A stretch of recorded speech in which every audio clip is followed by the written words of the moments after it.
Welcome back to my writer's room, everyone. I am Matt Wallace, YouTube's resident angry writer, and thank you for taking a few minutes out of your day to come hang out with me here in my angry, lonely little writerly sanctum. I always appreciate that. I really do. Me not being naked on the vlog is brought to you by our t-shirt of the day, which may look like a weird collarless golf shirt to you from a distance, perhaps a pajama top. I don't know. But here's the really cool thing. Wait, watch this. Do you see them? They're Darth Vader heads. Dozens and dozens of tiny Darth Vader heads on my shirt. So yeah, I have a shirt with a bunch of tiny Darth Vader heads on it, and I like it very much. As you can see, it tickles me. It tickled me right in the funny bone. I hope you got a big kick out of it as well. It is February 15th, 2008. It is Thursday? Thursday. You've almost made it. The end of the week looms large and glorious before you.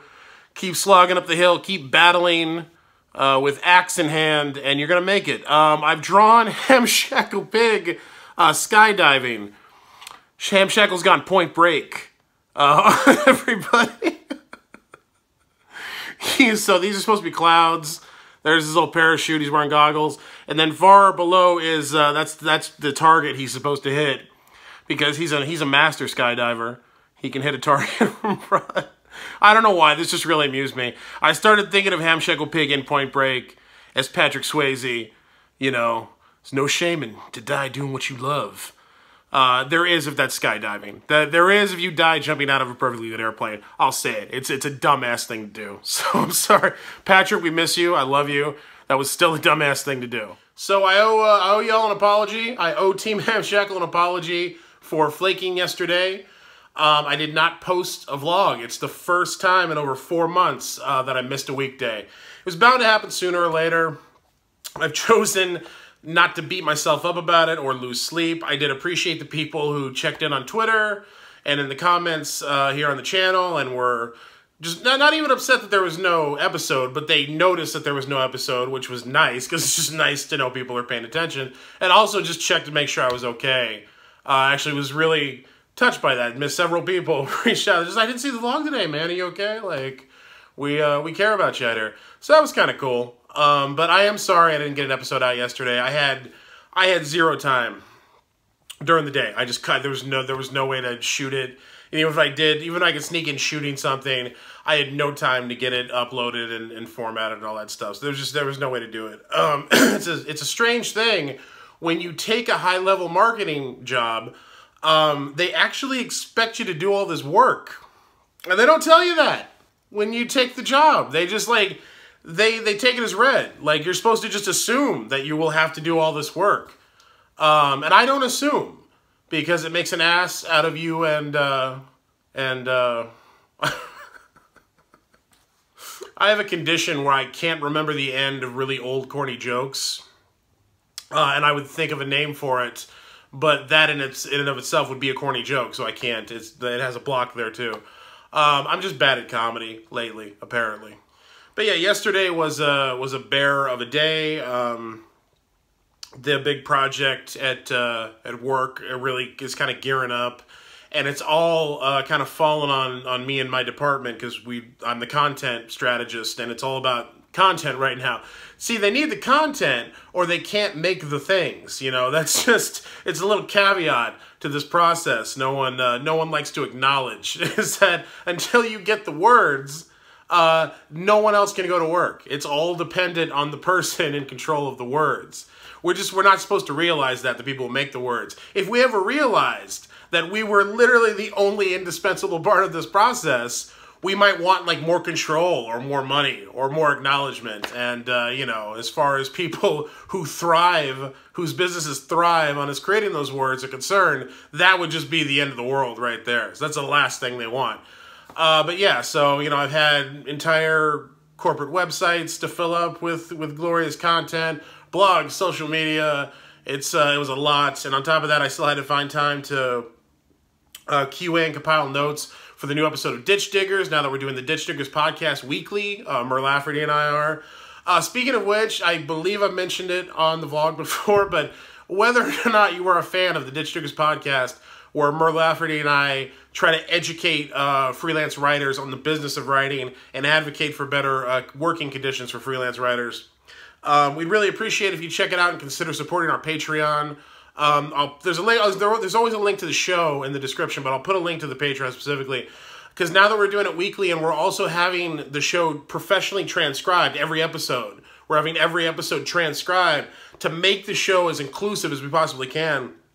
Like, our overhead is up, and we really kind of need the support of everybody. If you can go to Patreon, even if you can only pledge $1 a month, makes a huge difference. People don't realize that, but it really does. $1 a month is a huge deal, and so we really appreciate that. I'm really proud of the Ditch Diggers podcast. It's not something I'm ever going to get rich doing, but I believe in doing it. There's such a gap out there between like all this time we put into talking about the craft of writing and what makes a good story and just that side of things, and like the business side of the publishing and entertainment and comics industries and all these industries that thrive, like I said, on the awards created by freelance writers.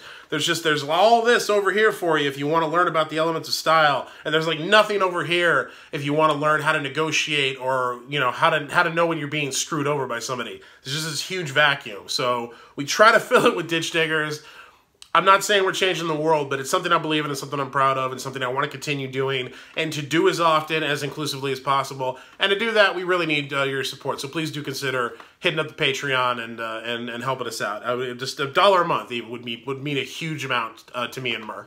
So even though I think Valentine's Day is a big load of horsepucky created by sleazy marketing types exactly like myself, I'm exactly the kind of guy who would have pitched Valentine's Day in a marketing meeting. I am an evil bastard, and I'm just being honest with you. But despite the fact I loathe this pseudo-holiday that we all just experienced one more time together, it did create a moment last evening, which is one of those, like, makes life worth it kind of things. Because I was sitting in my office yesterday, and my wife and I had nothing planned for Valentine's Day. She thinks it's as big a load of bullshit as I do. And I talked about that in the vlog earlier this week. But we had nothing planned. We had no time to do anything. We're both slammed at work. But I'm sitting here doing my stuff, and I think, you know what? It's a crap holiday, but I do still love my wife. And that's the thing that hit me. It's like, whatever this day may mean or not mean, I love my wife, and it's a good excuse. It's a good reminder that you should do little things for the people that you love. So I picked my ass up out of my chair where, you know, it's molded into after these 16-hour days I've been working. And I went out, and I didn't do anything big. I knew it was all going to be unexpected. And the thing is, when it's unexpected, it's really just about the thought, man. It's not about stuff, because we have enough stuff. But I went out, I got her a few flowers, I put them in a vase. I found this really awesome card that when it opens up, it played It Had to Be You. And like little hearts lit up inside the card that said It Had to Be You, and it played the song, which is meaningful to us because Harry Connick Jr. at the Hollywood Bowl was like one of our first dates when we were going out. It was one of like our first like really memorable dates. So that song, and it even sounded like Harry Connick Jr. in the card, oddly. That song even kind of resonated. So that was cool. And I got her socks because that's a tradition that we have, and you can go back and watch the vlog earlier in the week if you want to know what that's about. And I also got her Valentine's Tic Tacs, because you got to have candy if you're going to do the Valentine's Day thing, but we're both on Weight Watchers and trying to get healthy and trying to lose weight. So I didn't want to get her candy because I knew she would just eat it all and feel bad about it, exactly the way I do, because that's another thing we have in common. We're huge emotional eaters, and then we eat and then we feel bad about it. So I got her little Tic Tacs to stand in for the candy. And I don't even know where this came from, but I got my legal pad, you know, the same pad on which I do my little title cards, and I wrote out a quick one-page contract by hand that I signed, and it was a contract that listed all the things that I'm committed to working on in our relationship and in our marriage and in the ancillary things that affect our marriage, like my career and how that relates to us. And it was only 5 or 6 items, and I wrote them out, and I signed it, and I dated it, and I folded it up, and I put it in the card. And I put everything on our little console, excuse me, on our little console table by the door that my cousin Kevin made for us by hand because he's a crafty bastard. And I set it up all nice, and what was great about it is my wife got home extremely late from work, as she is wont to do lately. It was like 9 o'clock. We went out and got some Chinese takeout for dinner because that was like all that was open. And in the car, she didn't come in. I went out. She came and picked me up. I went out and met her. We went and got the food and came back. And on the way back, we got into what a bunch of bullshit Valentine's Day is and how it was okay that we didn't do anything. And I totally played to that. I was like, yeah, you know, whatever. So then she walks in the door and she sees all the stuff and she goes through it and just starts sobbing. And she was just, it made her really happy.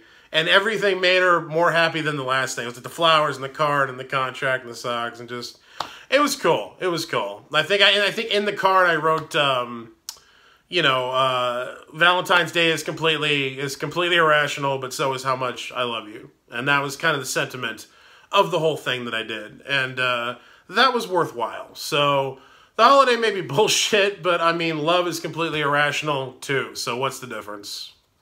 Holidays and occasions aside, just when you have a significant other, even if you don't have a significant other, you know, even if that's not your thing, you have people in your life that you care about. You have a dog or a cat, whatever it is, whoever it is. Take the time every now and then just to let them know. It's important. Those little things are important. It's not about the big things. It really isn't. It's not about the grand gestures and the big holidays and all the big events that you're supposed to remember. It's the days, it's the unexpected. It's the days when there's no reason, and you can give them that gift of knowing that they're cared about and they are worth making effort for. That's really all it comes down to. So something I advise you to do, something I need to do more often and take more time for. So that was just it's a nice story, and it's a nice thing that happened. And since I wasn't here for you yesterday, I thought I'd share something personal with you that made me happy. Hopefully it made you happy too. All right, that's it for Thursday. I will do my level best to be back for tomorrow to wrap things up here on the vlog. Again, apologize for yesterday. Thank you for your understanding. I've gone through big life changes. Those life changes are still happening. I'm still figuring everything out. I appreciate you coming along for the ride. There will be more stuff that is for you and not just for me in terms of the stuff that I make. More stories and more books and more videos and all kinds of cool jazz like that. I'm still committed to that part of my life and my career. I'm just struggling to make it all work right now, and I thank you for coming along with me. Please like, share, subscribe, leave a comment. Let me know what you thought of this episode of the vlog, what you're thinking of the channel. Ask me a question, suggest a topic for me to talk about. I just like hearing from you. Until next time, I am Matt Wallace. I'll see you all on Friday.